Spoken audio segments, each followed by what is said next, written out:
right. Well, thank you so much for coming on the show. It's great to finally meet you because this is how we meet each other nowadays through Zoom.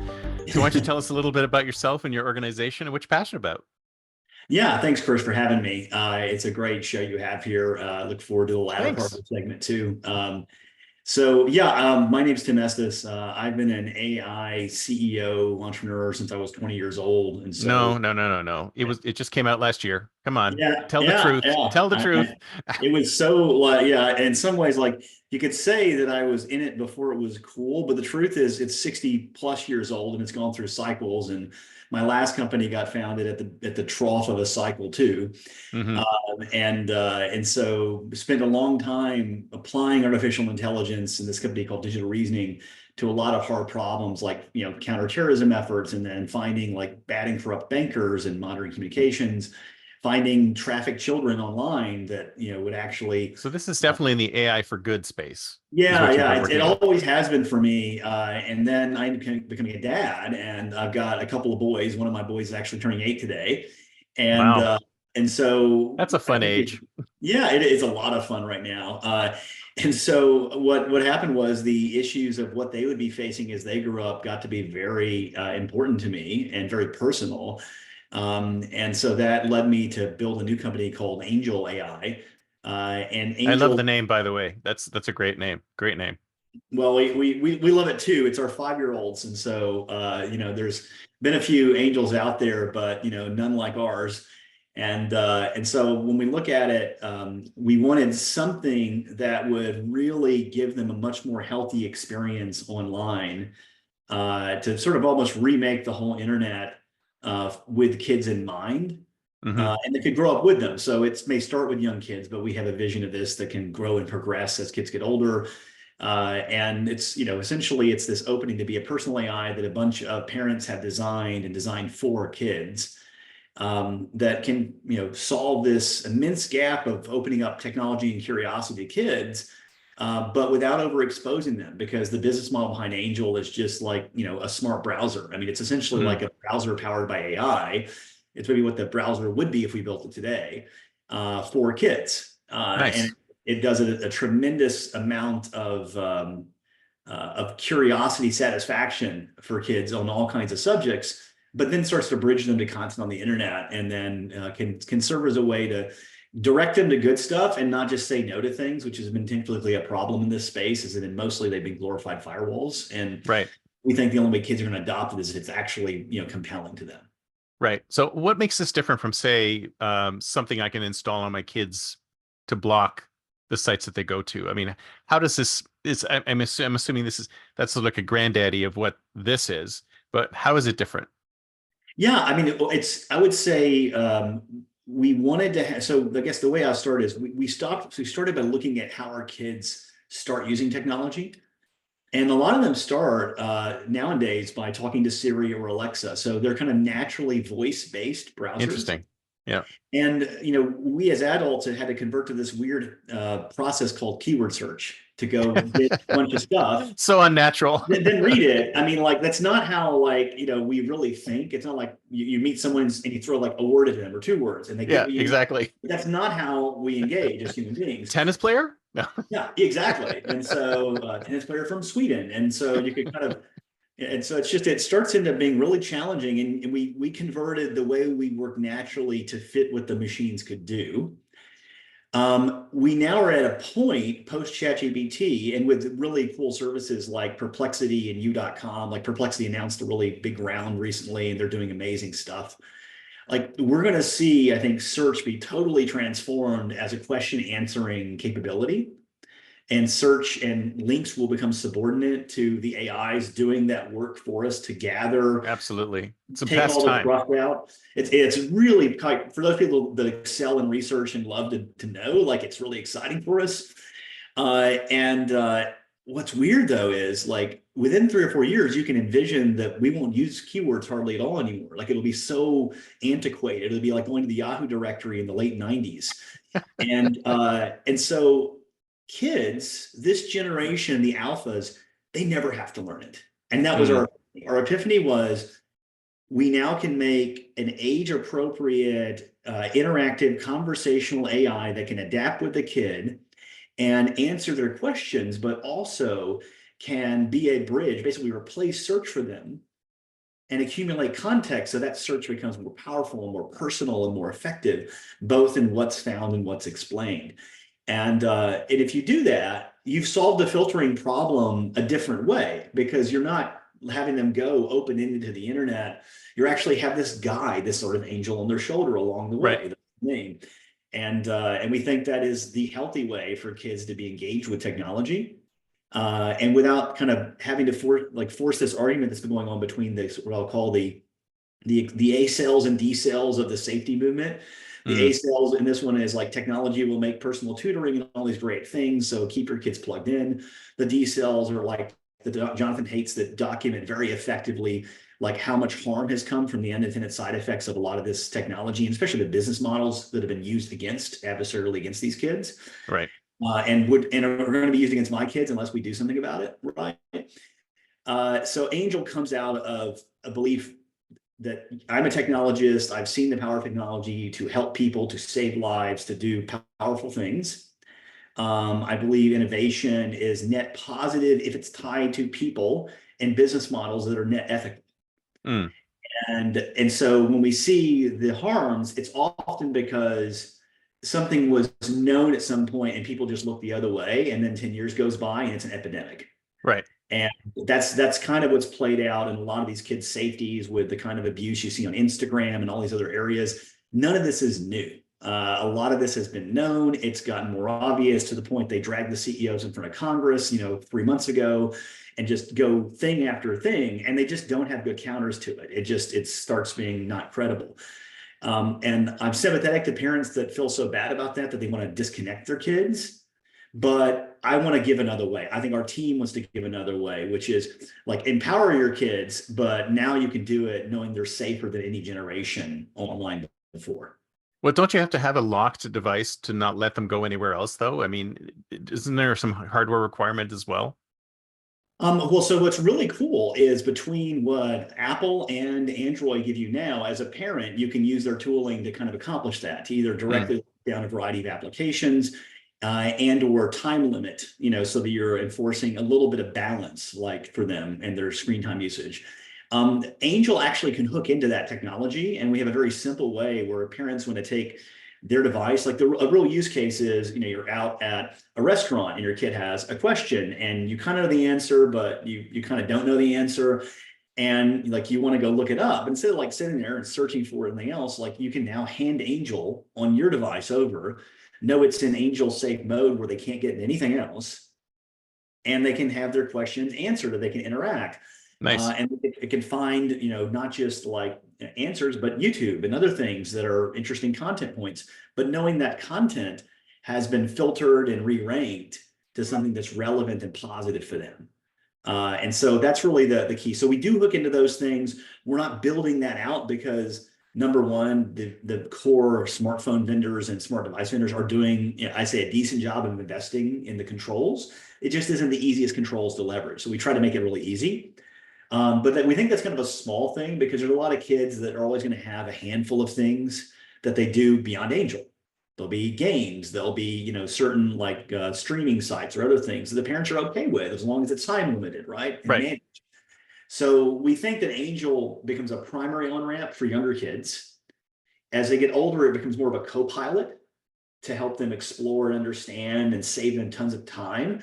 But there'll be all these other things they're engaged on also. But the more we can steer them kind of to healthy things, and then use Angel as a bit of a bridge to nudge people in the real world, or to do things in the real world. Like, oh, you've been on Angel for 45 minutes. It's a great day outside. Maybe you should go kick soccer ball with your brother, right? Like that we envision an AI that is acting that way, and that's what we're trying to program into it now. That because if our real objective function of this AI is the wellness of the child, and that's kind of what differentiates, like what drives the AI we have, is we're trying to engineer from both experts and then eventually feedback loops, what is positive wellness improvements for the child. We know part of that is going to be better balance between time on the screen and in the virtual and time in the real. And right now that's very out of balance as kids get older, right? Yeah. It's funny you should mention that, because that was my next question was going to be, how do you set that initial how do you set the initial set of content or experience or whatever so that the child slowly slips into it effortlessly? Yeah, so when the parent sets up Angel, they provide information obviously about the age of the child. It's very careful and not keeping personally identifiable pieces, and so we're COPA compliant and other regulation compliance in this, and we're never doing anything with that data. So just fundamentally, there's no advertising and there's no resale of any data. The only thing that's happening is when parents volunteer, like the interest of their child, like my oldest is really into Lego and has been there since a young kid. There's a lot of other things. He's probably more into football now than Lego, and that wasn't true 18 months ago. So kids get new interests and it evolves. Yep. He's into basketball too, and that's actually new in the last 6 months, right? So it's it's evolving. So what we do is the parents can set up at day one, like interest of their child, and then characteristics and qualities they want Angel to reinforce, like empathy or patience. And we use the word value sometimes, but if we use that word at all, we want to make sure it's separated from sort of ideology. Right. Like there's no ideology in Angel. There's just what's factual and not factual. And then there's a large portion of where Angel, if a question comes down an area that's very sensitive, where the AI will basically take it to the parent. And Go ask your dad, go ask your mom. Pretty much is what it says, like talk to a trusted adult and then notifies them, because it's not like Angel can be a great partner in helping bring parenting online, but Angel is not a replacement of parenting. Right. And we think To the dismay of many parents, I'm sure. Yeah. Yeah. And so, I don't know that I trust any tech company to parent my kids. Right. If anything, the ones that are there now, when they parent them, the stuff they put in front of them is something I would never choose to put in front of my kids. So the fact they do millions of kids and they monetize that sort of disqualifies them, in my opinion, from being trusted there. And that's why, Angel is not some enhancement of their platform. It's why it's a new AI platform, because the incumbents, we don't believe, have really earned the right or the trust to be able to take this on. So yeah, so I've always believed in personal AI is where we need to go for all people, not just kids, right? So how do you keep it away from, because right now when we interact with AI, it's Amazon's AI or it's Google's AI or it's Meta's AI or it's open. So there's giant large language models behind generative AI, and these guys own it all. They own the data, they own everything that we feed into it. How do you get away from that? Well, what's really impressive is how much the open source community has started to quickly catch up to even some of the frontier models. So with this last week with Meta, I may have a big issue with Meta's business model, but I also have some of the best technologists in the world in this problem. And they released Llama 3 last week, which essentially is a model that outclasses the original ChatGPT on probably, I think, something on the order of 1/20th the number of parameters. Nice. And so it's massively more efficient. And it's a testimony to how important the education of the machine is to its performance, because it's a lot about curriculum, much like human beings. And so it's not just about more parameters and more compute power. It's actually about how do you teach it. And so I think that what's going on now is the ability to have your own language model, to be able to tune it to your problem, and then to collaborate with other models in those gaps is becoming the new pattern. A year ago, or even 6 months ago, if you went down the role of building your own language model and fine tuning it, it might have been ridiculously expensive. So it was, took companies that raised 10, 20, 30 million to do that. That's probably 1/5 the cost today than it was then, and it's dropping rapidly. So I do believe that there's capabilities, what we call frontier models, like GPT-5 when and if it comes out. But it doesn't mean that a lot of the valuable productization functions require that. I think many large enterprises, as well as now consumer applications, are starting to repurpose the open technologies and to extend them, train them, and realize that the underlying tech is part of the capability, but the product, the building of that flow, becomes really important to it being adopted. And we're kind of in the Darwinian or the Cambrian explosion. Then there's going to be that Darwinian fight to the finish. Then you're going to see a lot of these companies fall away, and then some will emerge because they nail product, not just underlying tech. Right. So, but it doesn't actually live on the device, right? It still lives in the cloud. you guys run servers, you just run a specific subset of it specifically for this personal AI. So how is this Yeah. segregated against all the others that are Yeah, and in the so cloud? so our we will be running this kind of in the cloud. That way, it can be persistent. So if you're on different Sure. devices, if you have the Angel running on your kid's iPad, then you have that account running on your personal iPhone as an adult. It's the same experience, right? It's the Yeah. same. So we have to do that. I do think over time there'll be part of that compute and part of the data storage that may live at the client level. I think we're not too far away from that. I just think that the mixture of tech and hardware is not quite there, but very close. Um, and so our model is that we have our own proprietary safety architecture, how we enforce that the responses, the questions and the responses that are coming back are made age appropriate. Mhm. And that's, like I said, but that's both on a toxicity level to make sure there's an overexposure of things that are inappropriate to the age, like rating system almost kind of being enforced through the AI. And the second is one where it's important to explain it at the complexity level. So one of the coolest things we've seen is where you have 9-year-olds able to ask about something like Moore's law.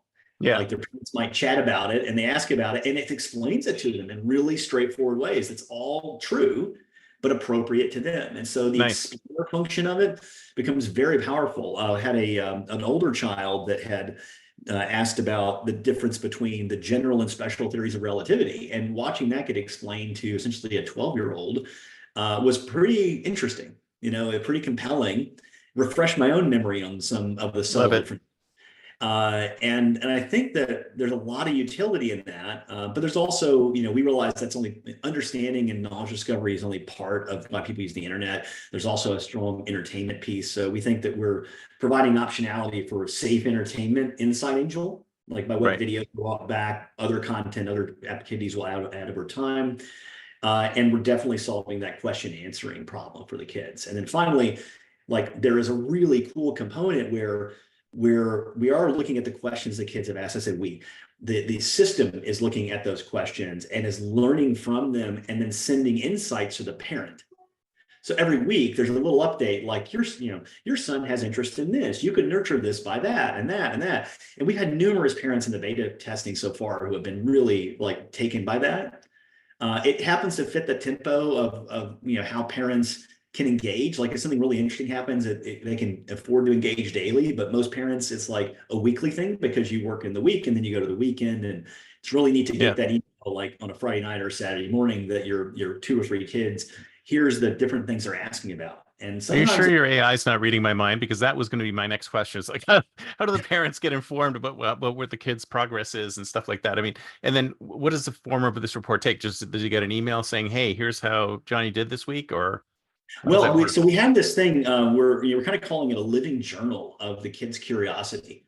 And so Nice. we have like a portal for the parents that's documenting over time, almost like a timeline of what they've been interested in.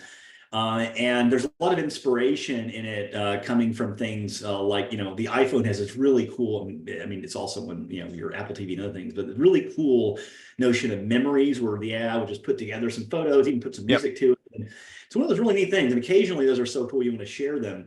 We think parents that are engaged with their children would love to have almost this assisted journal of their kids' interests as they grow up.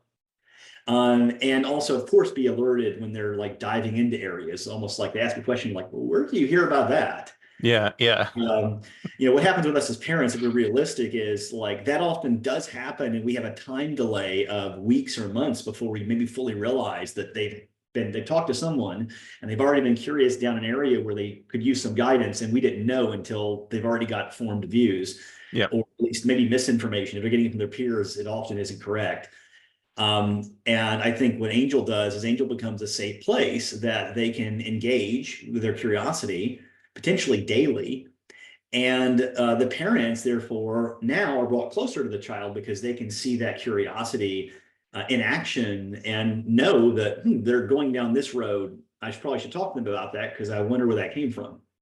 I love this because it's kind of reminding me of when I was a kid and my parents would always take videos and movies of us, doing our stuff. And this is kind of like journaling the kid's life at the same time as it's learning and expanding its horizons. And this is going to be a great thing to look back upon. So I love all of the different aspects of this. It's very cool.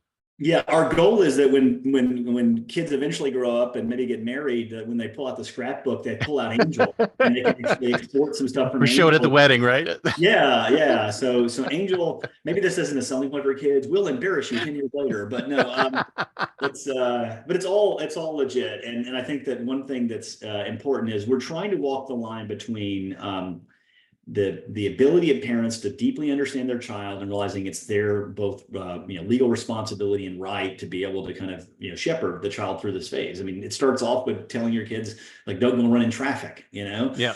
and we now 5-10 years later, the don't go run in traffic might be you shouldn't go onto Instagram and do that, right? Yeah. So we think that's a legitimate place for parents, and it's how we are acting as parents. And so we have no need to kind of defend that. But then we realize that parents are outgunned, like they aren't given the tooling and the technology to allow that to counterbalance all these influences on their kids. And we believe Angel can start that journey. Now we think there'll be a version of Angel. The initial version of Angel is really for 5 to 12-year-olds, so it's for younger kids. It's hitting a age group when they're initially on ramping the internet and as they're starting to engage and learn language and talk and get curious. And then it becomes more of the co-pilot as they get older. And we believe there's probably another iteration of Angel that's more appropriate for, say, 12, 13 to 17. And that iteration will work on in the future, but that would have higher notions of privacy so that adolescents know there's things that they can engage on with Angel and it's not all going to necessarily be seen. But at the same time, nothing that's toxic or explicit or otherwise would come through. So the parents' interest in sort of still protecting them would be there. And so we have some work to do. We're engaging with like child psychologists and pediatricians and sort of experts in these areas to get the kind of guidance we need. And of course, with a lot of parents. Yeah. But Angel is not going to end at 12 or 13. It's going to hopefully morph into something that kind of goes alongside of the kid through their adolescence and grows up with them.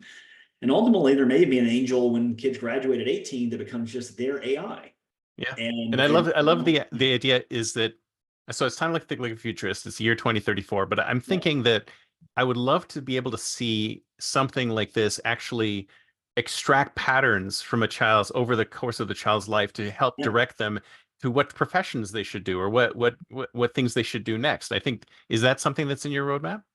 Yeah, I think we view this as an AI platform for the family, and it serves different pieces. The app that we're starting with, we believe, is answering its essential need, which is a safe and secure but highly powerful on-ramp Mm, to the internet and to online content for younger kids. And it's a different model than just put them in front of YouTube and hope the autoplay doesn't take them to a weird place, right?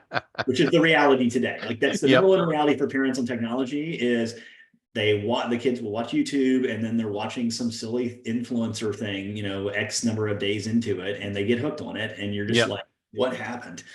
And so I don't say this as a parent that is being hypothetical, right? I'm one, y'all are one, and Yep. we know what we're facing here. So I think that starting solving that problem is a good place, but what happens is you're now learning all of this very interesting knowledge about this child, and you're trusted with it, and that knowledge can really influence like the child for good. Hmm. And that's why like how it influences is really driven by what the parents like want to reinforce, and it's also influenced by things that are objectively tracked for wellness, and that's something we'll be working more on.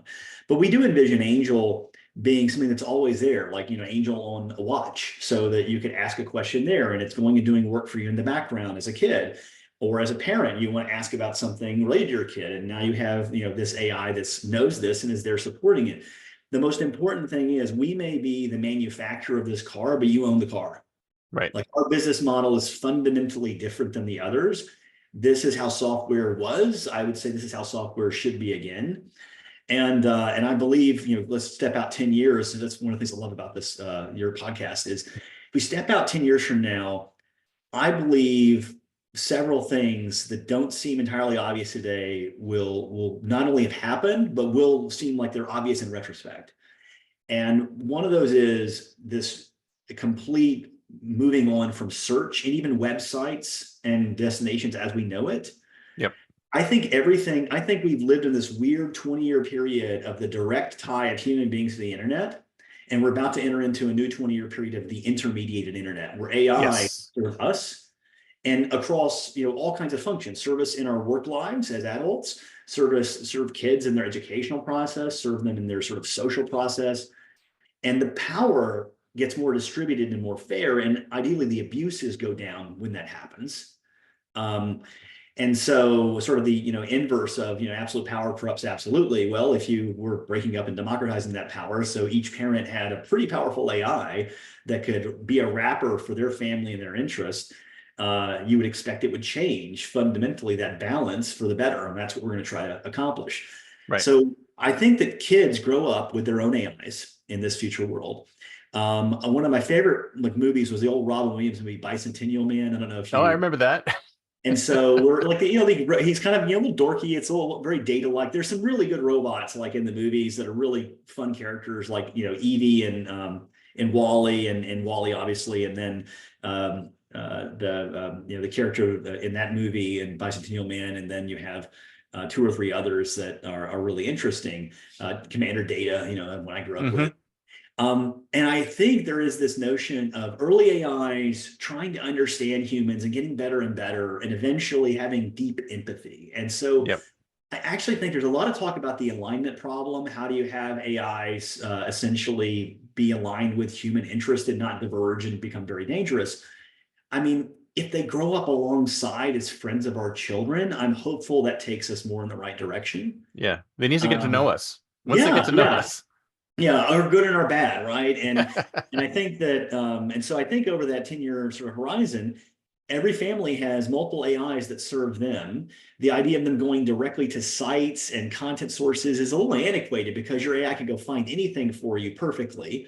I think commerce changes because I believe that the Hugely. I AI can't imagine it's going to be my AI talking to your AI. So when I'm going to order milk, it's yeah, like the AI will already know the milk needs to be ordered, and if the question is who are they going to get it from? How are they going to get the best price?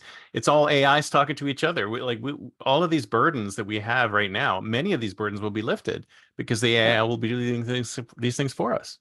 Yeah, I think we just had to figure out how do human beings sort of stay in shape mentally. Like if basically this becomes the Google Maps for The all of our AI will help information, us we're in stay in trouble, shape right? mentally. Yeah, I mean that's the challenge. Like I can, I used to be decent in directions. I'm okay now in my own home, but you get this crutch of Google Maps. Yeah, I And know. yeah, I I don't know mean, where and I'm going so anymore. yeah, I mean, and I'll give you an example. Like I go to London regularly. I've got a lot of good friends there, and have done. We had an office there in my previous company, and I have such amazing respect for the black taxi drivers there. I almost always try to use them instead of Uber, even though Yeah. I'm a fan of people trying to make the wage Yeah, no hourly. GPS there. Yeah, but these people go through years of training and learn where everything is. So you can just tell them, and they're not looking at a map. It's Yeah. unbelievable, like that level of discipline. And so I think there is something to be said of we got to figure out how to stay healthy and to shape mentally as this world happens. But Chris, I agree with you. I think that there's going to be a numerous number of AIs per person, and there's going to be billions of people with them. So you're going to have about tens of billions of AIs or hundreds of billions doing these little things, maybe more. And it's going to change a lot of how our expectations are, and it'll be disruptive too. And so I think that this is why I think you can't, as much as I would like to rewind a little bit of what's happened or a lot of what's happened, like Jonathan Haidt does with Anxious Generation. I'd like to rewind it if we could. I don't think you can really go backwards. You have to find a way through. You have to find a Yep. way that doesn't take this change that's going in the world and take your family and kids out of it, because they're going to be so under equipped. They're going to be so behind if they don't have access to this kind of tech. And yet they shouldn't have to sacrifice their childhood to get the tech, Yeah, right? And absolutely. there is another way to do it. And I'm hopeful Angel is one of maybe several that try, but we are going to try as hard as we can to do this and bring it to millions of kids. Nice. I love it. Hopefully you're going to have an adult version soon too, because I want to use these for myself. Yeah, it's a lot more challenging to take on the whole internet than the internet that should be there for 12 and below. And so we're trying to be, that's One one of day, the one last day. company when I was a young entrepreneur, like it was all so easy theoretically, and it took me 20 years to go build it all out. But I Yeah. thought I'd take like 4. And I think now you get a little seasoned in that, and you're like, let's really make something compelling for these younger kids that move into their adolescence. Let's think about the design of the product and how it has to evolve to appreciate and grow up with them. And then at that point, when we get that down, well, then we probably have earned the right to put an offering out that anybody can use that wants their own trusted AI. But I think we Yeah. go in that sequence, Yeah. and build trust along the way and get it right along the way. Yeah. But I'm glad to see that this is coming, because this is fantastic. So if someone wants to get in touch with you, what's the best way? So I'm on LinkedIn. That's probably where people like can see me and watch things I write about. Angelkids.ai is the site, for us. We are taking on signups when we launch this summer for, kind of an invite only phase. We only recently got kind of our seed round together, and that is now empowering us to go and get this out there for broader testing. But yeah, we welcome people to come to Angel Kids to be able to, sign up for this, be first in line, as we make it available to parents. We already have probably nearly 100 families like testing this now, and then it should hopefully go up by, order of magnitude, or hopefully 2 as this goes along. And the more feedback we get, the more we can make it what parents want and need. And kids too. Fantastic. I love it. Yeah. I love it. Thank you so much. I'll put the links in the show notes so anybody can go direct. So thank you so much. It's been great. Yeah. Thank you, Chris. Right. Talk to you soon. Bye.